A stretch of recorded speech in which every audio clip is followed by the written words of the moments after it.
gaan, toe was daar niemand beskikbaar nie.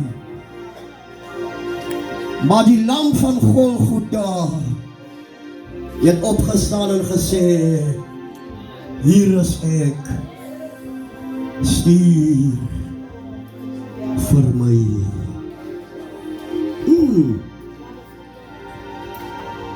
Ek wil vanmôre hierdie gedagte by u los. Markus hoofstuk 16, verskyning van Jesus na sy opstanding.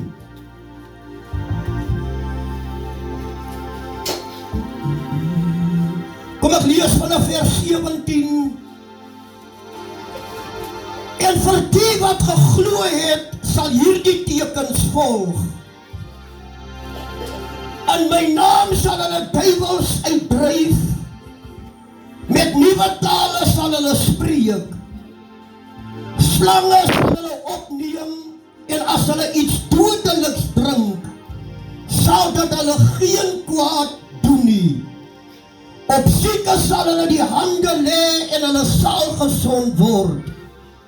Nadat die Here dan met hulle gespreek het, is hy opgeneem in die hemel en het gaan sit aan die regterhand van God.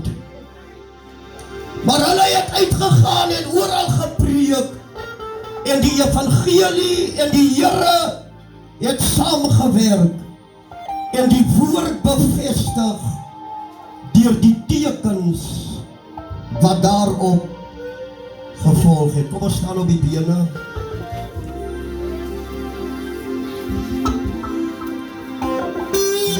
U kan net die regterhand uitsteek na die hemel toe. Vader, wat in die hemel is,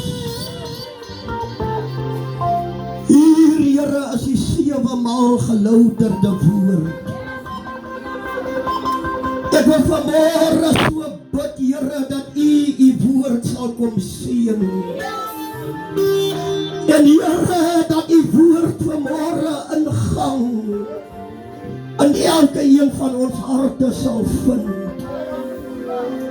Ek wil vanmôre bid dat die Here sy woord sal bevestig deur die kragtige beweging van die soete Heilige Gees. Kom, Here, en word verheerlik deur middel van die woord. In Jesus naam. Halleluja.